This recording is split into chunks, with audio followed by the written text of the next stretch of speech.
Momentos que determinan cómo somos y la forma en la que actuamos. Conoce los eventos que marcaron la vida de nuestros invitados en Huellas Ocultas.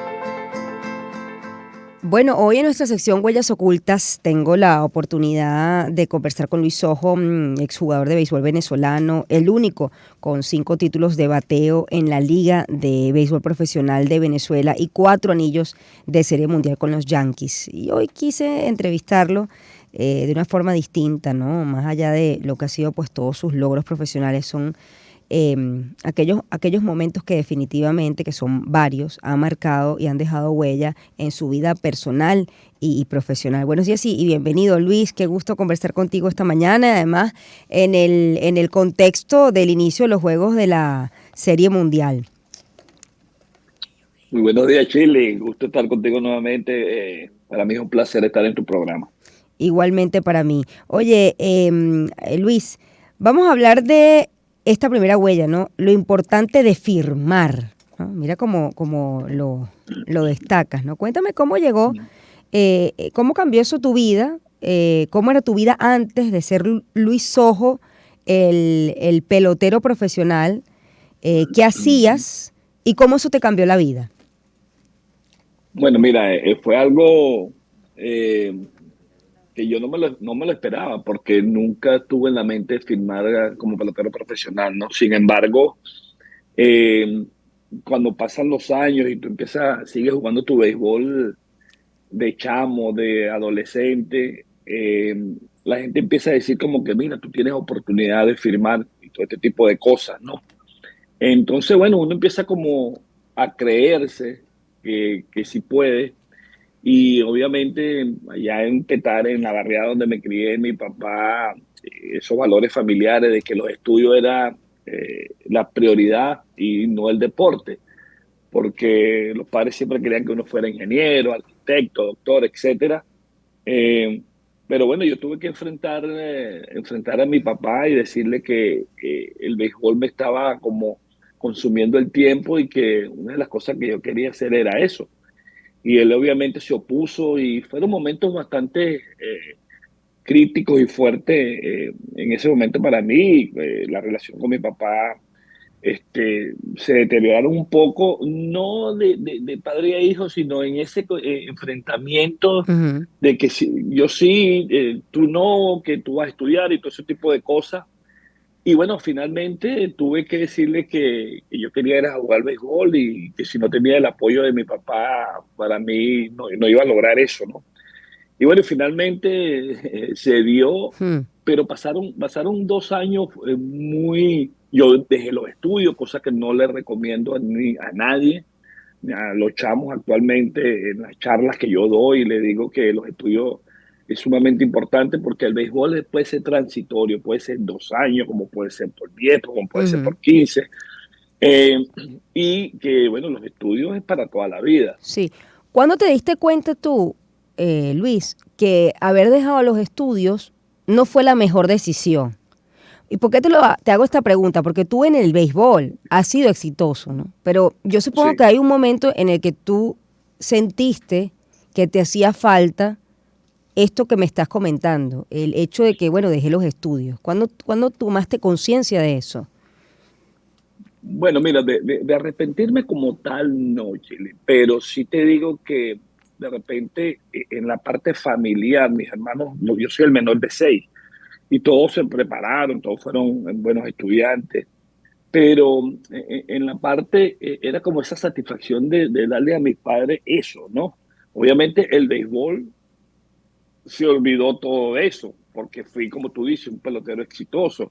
Tuve una carrera bonita, si se quiere, 21 años en Venezuela, 13 en Grandes Ligas, pero ¿qué hubiera pasado si eso no hubiera sucedido? ¿Entiendes? Ujú. Entonces, quizá eso es lo que yo siempre recuerdo. Eh, y siempre digo, pues no se lo recomiendo a nadie, pero uno en la vida toma decisiones esperando que sean las mejores. Y bueno, gracias a Dios me recompensó con el trabajo que puse, porque además que fueron 2 años muy fuertes que mi papá decía que, bueno, mira, pasan 2 años y no ha pasado nada. Pero cuando llegó la firma, eso fue una satisfacción muy grande en lo personal porque trabajé para eso y para darle esa satisfacción a mi papá de que sí en la vida uno se propone cosas y las puede lograr. Cuéntame ese momento de la firma. ¿Cómo fue? ¿Quiénes estuvieron a tu lado? ¿Estaban tus padres? ¿Qué te dijo tu papá, no? Después de esa apuesta arriesgada que hiciste, porque arriesgada fue, ¿no? No, totalmente, Mm. totalmente. Fue una firma, me fui a Barquisimeto, no conocía Barquisimeto tampoco, me fui para allá y este, bueno, en esa época los equipos hacían invitaciones a peloteros amateurs, que no empezaron los entrenamientos del equipo en octubre, pero primero hacían un grupo de peloteros amateurs. Y recuerdo que había más de 140 peloteros, una cosa loca. Y al final ellos dijeron que iban a firmar era uno. Entonces te podrás imaginar, Chile, lo difícil que fue esto, porque todos los días votaban a 10, votaban a 15, otro día votaban a 20, otro día votaban a 30, y tú siempre aparecías en una lista y decían, bueno, el que aparece en esta lista es el hombre, es lo que viene mañana. Y los que están en esta se pueden ir para su casa. O sea, así tajante, así que no Mm. había nada bonito ahí, ¿no? Y bueno, al final quedamos 7. Le dijeron, bueno, señores, de los 7 van a firmar a uno. O sea, que era como otra competencia entre nosotros. Mm. Y al final se hicieron por mí y fue como decir, quitarse ese peso de encima, de decir, lo logré. Yo lo único que pensaba era en mi papá, mi mamá, mis hermanos, petar y decir, wow, lo logré y fue un momento de verdad que muy ¿Qué te importante dijo para tu la papá familia. cuando llegó esa Mi firma? papá, mi papá en realidad no conocía mucho de béisbol. Ajá. Él decía que jugar béisbol era como una perdedera de tiempo, ¿no? Ujú. Entonces, pero o sea, yo cuando leí la noticia era como que no pasó nada, ¿entiendes? Y como que ahora que viene. Entonces, bueno, había que explicarle, bueno, tengo que pasar por un proceso de ligas menores y así sucesivamente hasta lograr el objetivo de llegar a grandes ligas. Pero él era como que son así bien fuertes, drásticos, que eran así bien duros con los hijos y todo eso. Obviamente, la relación nuestra fue hermosa. Mi papá este, me apoyó y después se sintió obviamente orgulloso de su hijo porque bueno, había logrado lo que se Sí, había sí. propuesto. Bueno, interesante que uno siempre, supongo yo, que trata o buscar, digamos, el apoyo de los padres y sentir la confianza, pero no siempre es así. Eso también demostró que tú confiabas realmente en ti y que eso fue fundamental en tu carrera, ¿no? El otro Sí, momento es llevar a Cardenales a campeón. Bueno, porque ya es como todo, ¿no? Uno llega. Ahora, el reto está en mantenerse, ¿no? Eh, sí, de todas las victorias que has tenido, me pones esta. ¿Por qué esta en particular? Bueno, hay otras aquí, ¿no? Pero sí. específicamente llevar a Cardenales campeón. Bueno, mira, porque cuando yo llego a Barquisimeto, Cardenales nunca había ganado un campeonato. Entonces, yo lo que sentía en la calle era frustración en los fanáticos, en la gente, que el equipo era como las hallacas, que si otra vez lo van a eliminar, que este equipo no sirve. Y también sentí como en el crujado, los peloteros, eh, algo pesado. Entonces yo decía, wow, pero esto no está bien, Mm. esto hay que cambiarlo, ¿no? Entonces, obviamente con un grupo de peloteros, porque Cardenales siempre tenía muy buenos peloteros, pero faltaba como, no sé, algo, química, teamwork, que yo no lo veía, a pesar de que tenía 1, 2, 3 años en el equipo. Pero bueno, el complemento de otros compañeros que llegaron, Robert Pérez, Giovanni Carrara, Edwin Hurtado, Alexis Infante ya con mucha experiencia, Miguel Cairo. Entonces se fue creando, conjuntamente con los peloteros de más experiencia, se fue creando algo muy bonito en el crujado y el equipo agarró otro vuelo, ¿no? Cuando yo digo, no es Luis Ojo, yo creo que era más que todo tratar de compenetrar a un grupo de peloteros para lograr las cosas, porque la parte individual no funciona cuando es un deporte que es colectivo, que es un deporte de más de uno. Si no hay unión, no se van a lograr las cosas. Y eso Ujú. era como ese objetivo que me propuse y gracias a Dios lo pudimos lograr. Esa fue tu primera victoria formal, ¿no? Como pelotero. Sí, a pesar de que yo había viajado a los Estados Unidos, en 87, 88, quedé campeón en el año 87, pero es como ganar en tu país no tiene precio, ¿no? Ujú. Entonces, en la 90-91, después de haber perdido una final contra el Caracas en el año 89-90, la siguiente temporada pudimos lograr el objetivo y eso fue bueno, imagínate, Barquisimeto, 3 días de júbilo, ¿no? O sea, nadie trabajó, eso era algo que ya uno pasó a ser un héroe de por vida, porque era la primera vez que el equipo ganaba. La otra huella que tengo aquí es llegar a las grandes ligas, ¿no? ¿Cómo fue esa llegada, ¿no? Porque bueno, ahí, bueno, yo me imagino que ahí ya tu papá te dijo, oye, ya va, espérate, ya que estamos hablando de otra cosa, ¿no? Sí, sí, ya, porque ya era como decía, más conversaciones formales, ya Ujú. yo le explicaba el proceso de cómo esto, ¿no? Yo siempre digo esto con mucha humildad, yo no fui un pelotero como un Bob Abreu, un Omar Vizquel, un Miguel Cabrera, esos peloteros superdotados, pero tenía una gran disposición, unas ganas de hacer las cosas bien yo siempre me creí que cuando salía del terreno de juego yo era el mejor pelotero que había, no había uno mejor que yo, Ujú. a pesar de las condiciones y todo eso. Yo creo que eh, eso es lo que me ayudó a mí a tener éxito, que yo era una persona muy positiva en todo momento. Pero también sentía que en mi pasantía por ligas menores, para mí era muy difícil llegar a grandes ligas, por lo que te estoy diciendo, que no sentía que tenía las mejores condiciones, a pesar de la disposición y todo eso. Pero bueno, llegó un ¿Qué 14 de condiciones julio. sientes tú que te faltaban?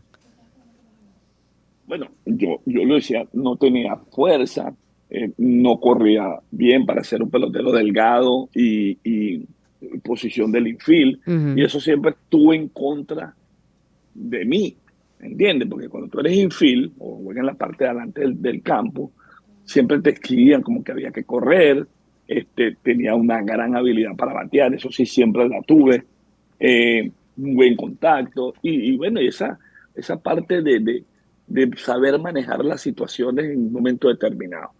Eso fueron las cosas que me llevaron a mí a Grandes Ligas, y cuando me llamaron, de verdad que me sorprendió muchísimo, pero ya yo dije, bueno, Dios mío, ¿con qué más me vas a dar tu satisfacción?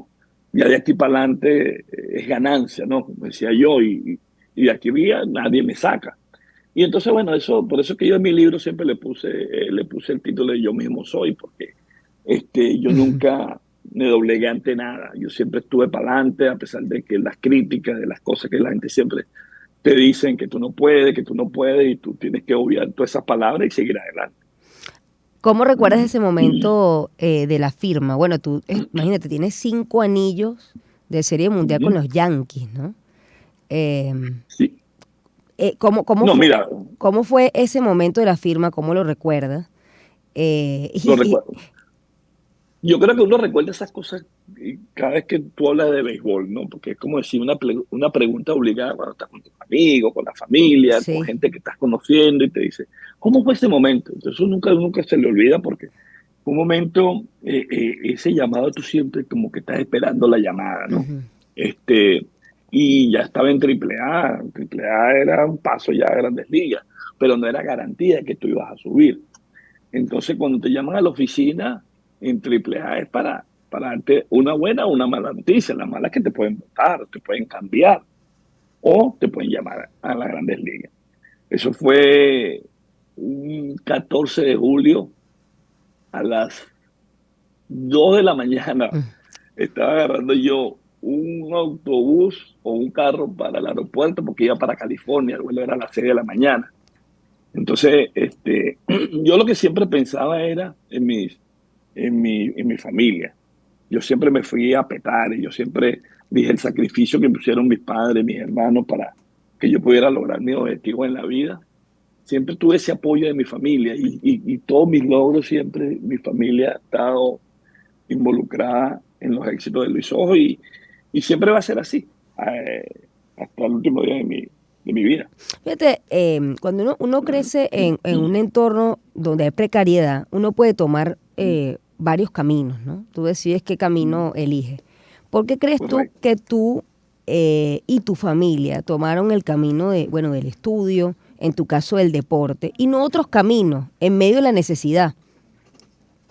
Sí, mira, yo creo que tú, bueno, yo siempre hablo de los valores familiares, ¿no? Ujú, Fuimos una familia muy, muy unida. Mi papá y mi mamá, mi papá mantuvo 8 personas manejando un taxi, ¿entiendes? Entonces, yo creo que mis hermanos, también me guiaron en esa mentalidad de que, wow, este señor se ha fajado con nosotros toda la vida. ¿Por qué no darle satisfacciones a mi mamá y a mi papá? Que imagínate, mi mamá todo el día metida en la casa haciendo comida, lavando, bueno, todos los quehaceres del hogar, eh, que es tan, quizás el trabajo más difícil que yo he visto, porque criar muchachos no es fácil, ¿no? ujú. Imagínate 6.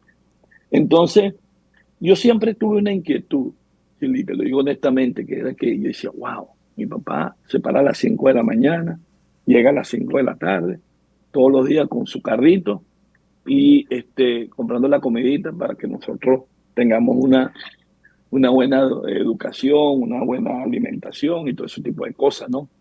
Y yo decía, bueno, que hay que hacer algo para llevar a la familia. Fíjate que después que yo dejé los estudios, yo tuve como hasta 6 trabajos y todo lo que yo, trabajitos así de 2 meses, 3 meses, y todo lo que yo ganaba se lo daba a mi mamá, para que ella de una manera u otra pudiera colaborar con la casa. O sea, era mi parte de mi colaboración, pues yo decía, no, tenemos que ayudar. Mis hermanos siempre también fueron muy solidarios en ese sentido. Y yo creo que de ahí es donde vienen las decisiones, porque tú siempre eres tentado por cosas malas en los barrios. Ujú. Desde que te pueden dar una pistola, te pueden ofrecer droga, todo lo malo que puede haber.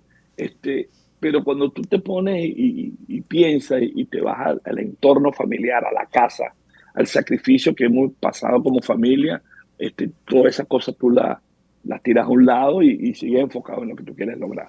¿Es más difícil criar en un barrio? Bueno, yo creo que sí, por esas razones que te estoy diciendo. Ujú.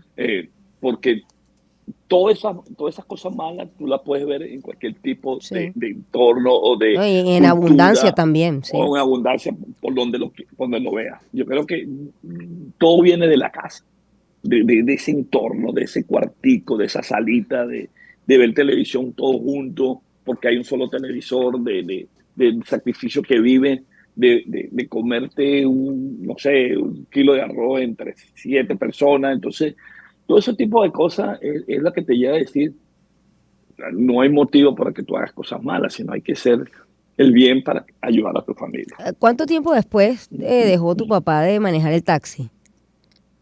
¿Tú eras pelotero y él seguía Eh, manejando el taxi? No, no, no, no, no, no, no, ya no, ya como que le prohibimos mucho antes que yo fuera pelotero, porque mis hermanos también, fueron profesionales y ya a una cierta edad, ya mi papá estaba en la casa. Entonces bueno, ya cuando yo firmo, y ni siquiera cuando firmo, es cuando llego a Grandes Ligas, que ya las cosas cambiaron para nosotros económicamente y todo Ujú. eso. Ya obviamente, ya era como decir, para mí era seguir dándole satisfacciones y era traérmelo para los Estados Unidos, a Nueva York, a Seattle, a los equipos donde yo jugaba. Siempre yo le decía a mi hermano y se ponía de acuerdo con mi esposa para que ellos vinieran Viniera. y compartieran con nosotros aquí en los Estados Unidos. Vamos a hacer una pausa, me quedan dos huellas más. Y si te dejo esta pregunta, una vez que pasaste, me estás diciendo, bueno, me tocaba compartir a mí el arroz con 8 personas, 7 personas, hubo momentos precarios y difíciles. Eso cambió luego que tú llegaste justamente a este momento, ¿no? A las grandes ligas. Eh, el dinero, la fama, la posición cambia a la gente. ¿Y cómo hiciste tú para mantenerte con los pies en el terreno? Me lo vas a responder al regreso. Hacemos una pausa, ya volvemos. Sonidos que te llenan de alegría en todo el país. Onda 107.9 en Caracas. Onda 104.5 en Barquisimeto. Onda 91.5 en Puerto La Cruz. Onda 107.3 en Maracaibo. Onda 103.5 en Ciudad Bolívar. Son las voces que te acompañan en tu día a día. Es la música que te emociona. Onda 90.3 en Acarigua. Onda 105.3 en Mérida. Turismo 105.5 en La Guaira. Onda 96.3 en Maturín. Supernova 103.9 en Guarenas. Onda 100.9 en Valencia. Onda 105.1 en Margarita.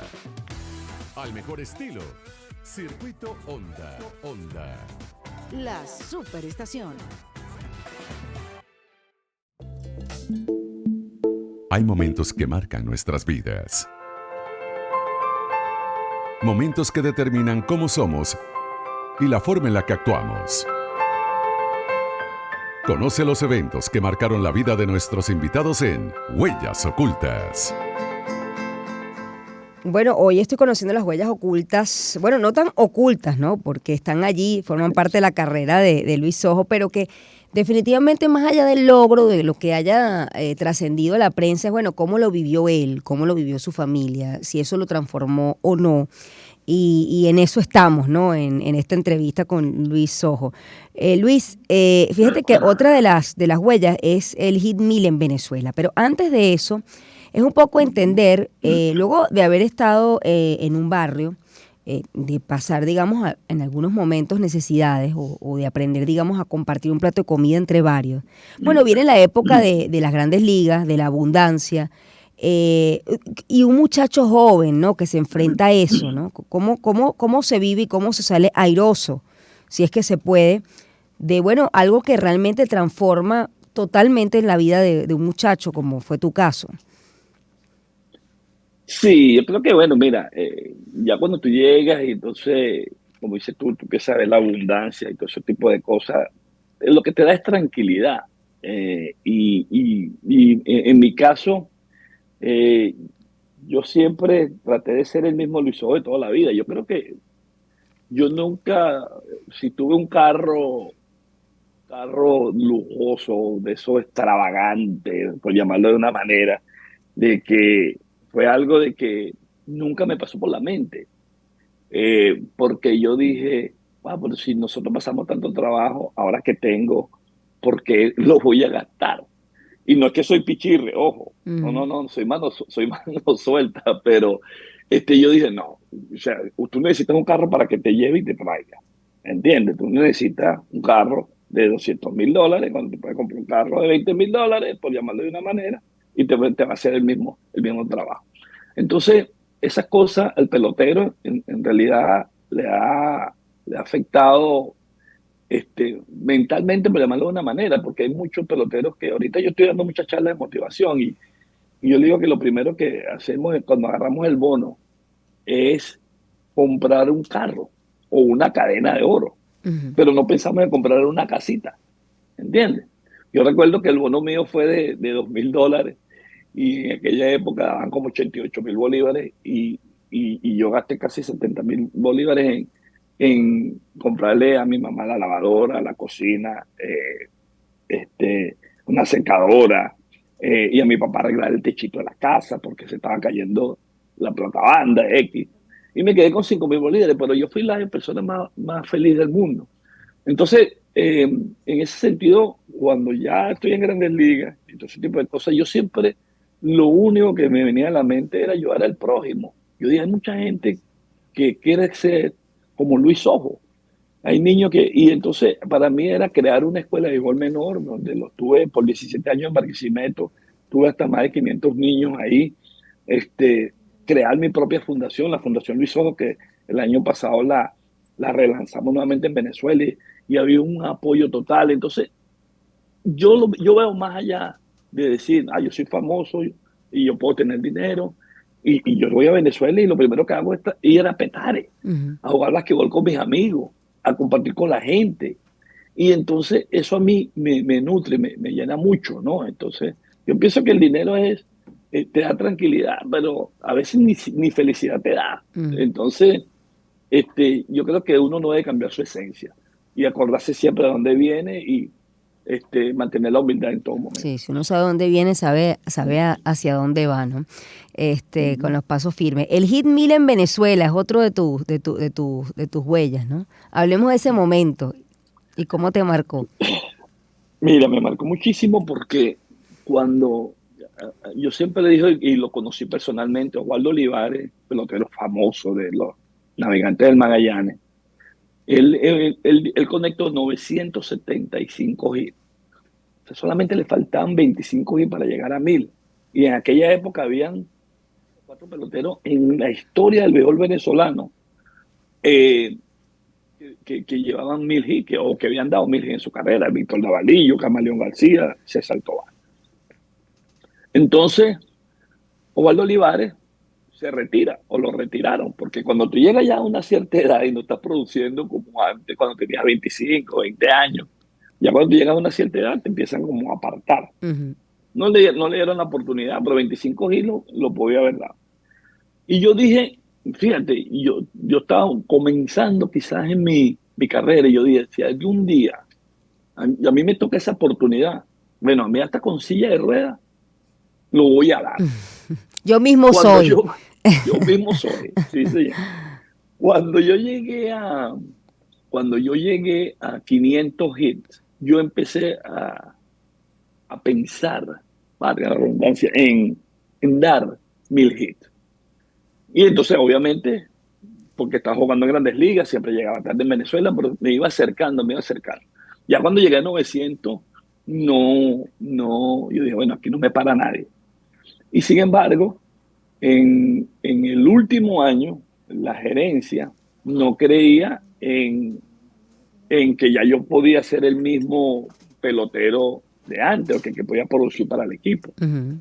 Y fue un meeting bastante fuerte, incómodo, casi que con la gerencia. Había gente de la gerencia que me apoyaba, que vamos a darle la oportunidad, otros que no creían, porque ya ya tenía ya 42 años, estaba pasadito de peso, etcétera. Y yo le dije, bueno, si ustedes no quieren que yo conecte los 1000, bueno, cámbienme, porque yo lo voy a dar con ustedes o sin nada. Ya yo tenía 20 años en el equipo. Uh-huh. Bueno, finalmente se decidieron y fue un reto, quizá uno de los más, en lo que yo más me enfoqué en mi carrera, para serte honesto, ¿no? Yo siempre quise ligar mi hit y ese año en particular lo conectó Robert Pérez también, mi compañero de toda la vida, de 1000 batallas con Cardenales. Y entonces para mí era como decir, wow, qué bonito sería estar en ese club, ya solamente habían 5, que entró Robert Pérez, y entrar el mismo año con mi mejor amigo, mi compañero de toda la vida, Robert Pérez. Y fue algo que me propuse y bueno, gracias a Dios me dio la salud, la sabiduría y la fortaleza para lograrlo. Es duro el momento de cuando el pelotero o el deportista tiene la conciencia de que quizás siente que puede dar, pero los otros piensan que no por el tema de la edad. El momento del retiro, ¿no? Es duro. Sí. Uno se prepara para ello. Sí, tienes que hacerlo porque es duro. Lo más duro es cuando te levantas al otro día. Pero tú sabes que es triste cuando tú le has entregado toda la vida a una organización y de repente te dicen, o sea, ya no están contando contigo. Uh-huh. Y uno lo entiende. O sea, hoy en día lo entiendo mucho más. Pero ya tú dices, bueno, ya tú no eres el Sojo que ganaste el título de bateo, el Sojo que liderizaste un equipo por tantos años, ya pasas a ser un obrero más, ¿entiendes? Ya no eres el que lleva la batuta, el que está dirigiendo la orquesta, ahora eres uno más del grupo, pero es triste cuando te dicen, no, ya no contamos contigo. Wow, ¿entiendes? Eso como que te pega un poco, pero al final después tú lo vas a terminar entendiendo, porque nos pasa todo. Pero el retiro es algo que tú dices, al otro día cuando te levantas y no ir al terreno de juego, hacer algo que venías haciendo 20 años, te pega muchísimo, Entonces siempre te preguntan, mira, ¿lo extrañas? Ahorita me preguntan, le digo, para nada, porque ahora que me están saliendo todos los golpes, los dolores y todo, pero en ese momento sí, además pasa como un año para tú poder superar eso. Y no es nada fácil porque los sentimientos encontrados y uno extraña mucho el compartir el día a día con tu compañero en un Sí, club. sí. No, y el peso además cuando, bueno, uno está en el mejor momento dentro del equipo. Y la última huella, hay una en específica, ¿no? Tu hit en la Serie Mundial del Béisbol el 26 de octubre del año 2000, Yankees versus Mets, contra los Mets. Ujú. Hablemos de ese momento. ¿Qué pasaba con el Luis Ojo? Porque fíjate que más allá de esto que son huellas, es qué pasaba contigo, ¿no? En ese Sí, momento que definitivamente tú lo recuerdas como algo trascendental en tu vida. sí, ahí pasaron cosas que, wow, tú dices, wow, Dios, qué grande eres, ¿no? Porque te pasan cosas y que te llevan a recordar momentos hermosos que viviste con seres queridos. Fíjate, esa semana, o un día antes de ese partido, mi papá estaba cumpliendo un año de fallecido. Mi papá falleció en el año 99, antes de la Serie Mundial que jugamos el año 99. Y de verdad que yo tenía, como decir, la mente nublada, nada más de pensar en que mi primer héroe ya no estaba conmigo, ¿no?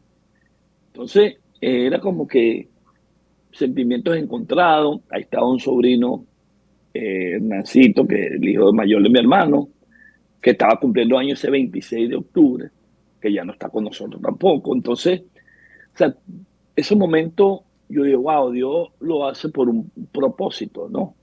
Mi sobrino decía que ese era el cumpleaños más importante, más hermoso que tenía en su vida, que su tío, que yo fui como un papá para él, conectar el hit para ganar la Serie Mundial. Entonces, cuando conecto el hit, que voy corriendo hacia primera, yo iba llorando porque me acordé de mi papá. Era algo que como que todo, o sea, toda esa película me pasó mientras yo iba corriendo, después que había dado el hit, de lo que pasamos un año antes con mi papá. Entonces, bueno, pero también fue el hit más importante quizás de mi carrera en Mm. Grandes Ligas. Ganar un juego en una serie mundial con los Yankees de Nueva York, el equipo, la franquicia más exitosa del mundo, 27 títulos, y ser parte protagónica de ese grupo de peloteros que teníamos en aquel momento, tantas estrellas, y que venga el chamo de Petare y conecte este batazo tan importante para el equipo. Bueno, mira, la verdad que no tiene precio, y es por eso que siempre, 20 años después, aquí está en mi casa fotos de ese momento, lo comparto aquí en mi oficina con mucha gente que viene y, por supuesto, habla de ese momento tan importante para Luis Ojo, su familia y, bueno, muchos fanáticos de los Yankees. Oye, Luis, yo tengo que ir terminando, pero escuchando tu vida, ¿no? Fíjate que pareciera que estamos en tiempos donde, bueno, un joven quiere llegar al éxito de maneras más fáciles, ¿no? Ujú. Y me parece interesante este ejemplo de tu vida, ¿no? Sobre todo, bueno, un joven que nos esté escuchando puede sentir que no tiene oportunidades y que hay otras oportunidades, otros caminos para llegar a el objetivo que quiera, ¿no? ¿Qué le dirías Ujú. tú, no, según tu historia de vida? Mira, yo le diría que no bajen no bajen su espíritu de competencia, ¿no? En este caso, cuando hablamos deportivamente hablando. Yo firmé a los 20 años. O sea, a mí todo el mundo me dijo que no. A mí todo el mundo me dijo que yo no servía. A mí todo el mundo me dijo que si yo estaba loco, que si a esa edad no te iban a firmar, porque a nadie firma a los 20 años. Si tú no firmas entre 16 y 17, ya pasas a ser viejo para firmar, porque esto es como una proyección. Mm. Entonces, cuando lo que le puedo decir yo a esos jóvenes es que cuando ellos te digan que no, usa eso como una herramienta de motivación, ¿entiendes? Y eso fue lo que yo hice. Todo el que me decía que no, yo me le quedaba viendo y le decía, estás equivocado. Mentalmente se lo decía, estás equivocado, estás equivocado. Yo mismo soy. Yo te voy a demostrar a mí, yo te voy a demostrar a ti, a mucha gente que estás equivocado. Entonces, pero más allá de que ellos digan eso y de que tú le digas que estás equivocado, no puedes dejar de trabajar. Tienes que trabajar más fuerte. Porque en el trabajo es donde está el éxito. En el trabajo es donde tú mejoras como pelotero. Y yo tengo que echar esta anécdota, yo sé que estamos terminando, Chile, pero cuando yo decidí no salir más con mis amigos y empezar a entrenar fuerte por 4 meses, de 12 de la noche a 2 de la mañana, la parte física en un barrio, porque estamos hablando anteriormente de que, bueno, las cosas malas que pasan. Yo empecé a entrenar para poder decir, no voy a ir a fiestas, no voy a salir, no voy a hacer nada, sino voy a preparar la parte física.